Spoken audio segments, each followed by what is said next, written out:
Hi friends, ಈ video ನೋಡ್ತಿರುವ ಎಲ್ಲ ಕನ್ನಡಿಗರಿಗೂ ನಮಸ್ಕಾರಗಳು. ಕೂಡಲೇ ಈ ಚಾನಲ್ ಲೈಕ್ ಮಾಡಿ, ಶೇರ್ ಮಾಡಿ, ಕಾಮೆಂಟ್ ಮಾಡಿ, ಸಬ್ಸ್ಕ್ರೈಬ್ ಆಗಿ. ಆನೆ ಬಂತುಂದಾನೆ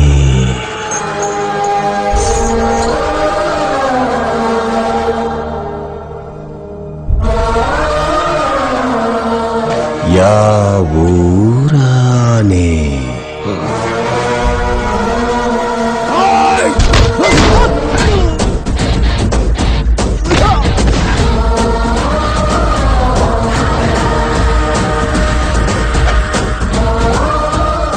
ಬಿಜಾಪುರದಾನೆ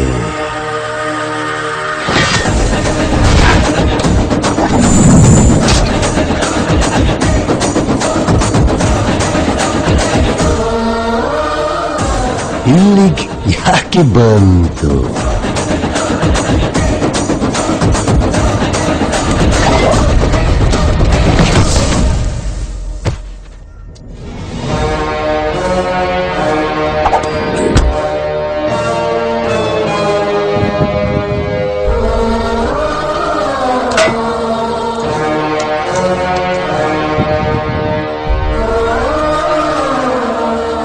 ಅಣ್ಣಯ್ಯ ನೋಡಕ್ ಬಂತು.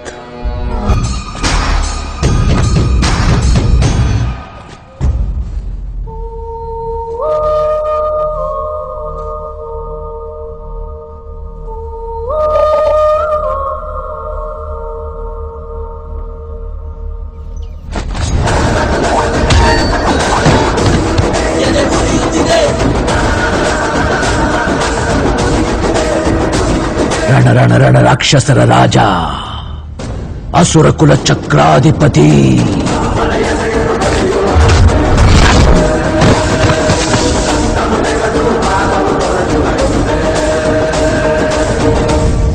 ವೀರ ಧೀರ ಶೂರ,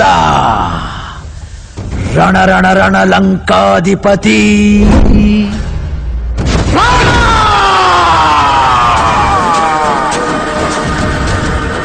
ಯಾರು ನೀನು? 20 ವರ್ಷದಿಂದ ನಿಮ್ಮವ್ವ ನಿನಗೋಸ್ಕರ ಕಾಯ್ತಾ ಇದ್ದಾಳೆ. ನೀನ್ ಬದುಕೋಸ್ಕರ 20 ವರ್ಷದಿಂದ ಸತ್ತೋಗಿರೋ ನನ್ನ ಅವ್ವನ ಹೆಸರು ಎತ್ಬೇಡ.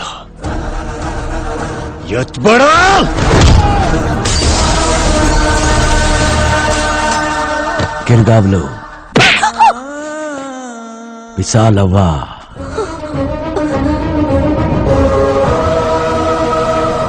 ಸತ್ತಿಲ್ಲ, ಬದುಕಿದ್ದಾಳೆ. ಆವತ್ತಿಂದ ನಿಮ್ಮವ್ವ ನಿನ್ನ ಹುಡುಕ್ತಾ ಇರೋ ಊರಿಲ್ಲ, ಕೇಳಿದ್ರು ಜನ ಇಲ್ಲ. ಯಾವ ಊರಲ್ಲಿ ನಾಟಕ ನಡೆದ್ರು, ಯಾರೇ ರಾಮನ್ ವೇಷ ಹಾಕಿದ್ರು, ನನ್ ಮಗ ಅಂತ ಓಡೋಗಳು. ಅದ್ರಲ್ಲಿ ನಾನು ಒಬ್ಬ. ನಿನ್ಗೋಸ್ಕರ ನಿಮ್ಮವ್ವ ಅವತ್ತಿಂದ ಕಾಯ್ತಾ ಇದ್ದಾಳೆ.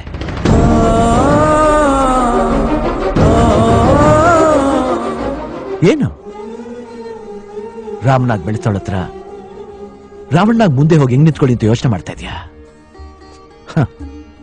ಕ್ಷಮೆಯ ದರಿತ್ರಿ, ಹೆತ್ತಾಯಿ ಗೋಳಿಸ್ತೀನಿ. ನಿಂಗ್ ಗೊತ್ತಾ, ಭೂಮ್ತಾಯಿಗಿಂತ ದೊಡ್ಡೋಳು ಹೆತ್ತಾಯಿ. ಎಲ್ರು ಪಾಪ ತೊಳ್ಕೊಳಕ್ಕೆ ಗಂಗೆ ಹತ್ರ ಹೋಗ್ತಾರೆ. ಆದ್ರೆ ಯಾರಿಗೂ ಗೊತ್ತಿಲ್ಲ, ಹೆತ್ತಾಯಿ ಪಾದಾಗೆ 3 ಕೋಟಿ ದ್ಯಾವ್ರುಗಳವರಿದ್ದ. ಅವಳು ಪಾದ ಮುಟ್ಬಿಟ್ರೆ ಸಾಕು, ಎಂತ ಪಾಪನಾದ್ರೂ ತೊಳ್ಕೊಂಡು ಹೊಟ್ಟೋಗುತ್ತೆ ಕಣೆ. ನಡಿಯಯ್ಯ, ನಡಿ.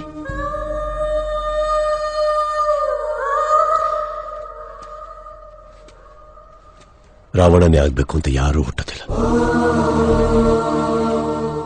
ತಂದೆ ತಾಯಿ ಜೊತೆಲಿಲ್ಲ ಅಂದಾಗ ಪ್ರಪಂಚ ಒಬ್ಬನ ರಾವಣನಾಗಿ ಮಾಡ್ಬಿಡುತ್ತೆ.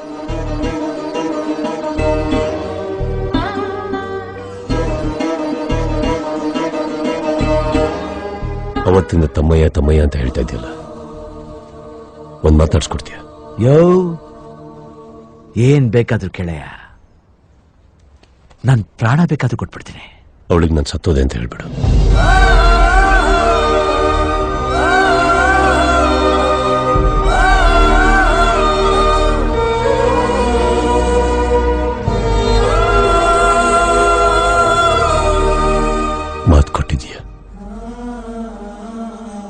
ಅವಳಿಗೆ ನಾನು ಸತ್ತದೆ ಅಂತ ಹೇಳ್ಬಿಡು.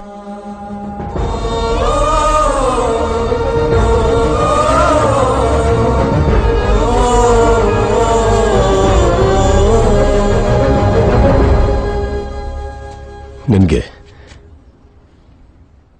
ನನ್ನ ಅವ್ವ ನೋಡಿದ ನೆನಪೇ ಇಲ್ಲ. ನೀನು ನೋಡಿದ್ದೀನಿ ನಿಂದೆಲ್ಲ. ನನ್ನ ಅವ್ವ ನೋಡಕ್ಕೆ ಹೆಂಗಿದ್ದಾಳೆ ಅಂತ ಹೇಳ್ತೀಯ? ಹೆಂಗಿದ್ದಾಳೆ?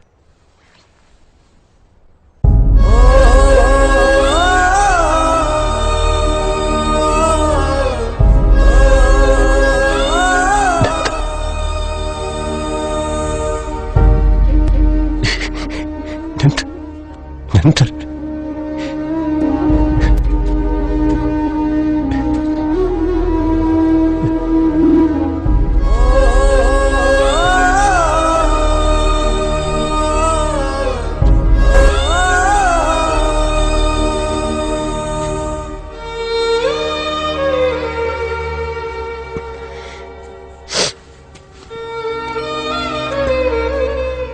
ನನ್ನ ಅವ್ವನ್ನ ದೂರದಿಂದ ಒಂದ್ಸಲ ತೋರಿಸ್ತೀಯ?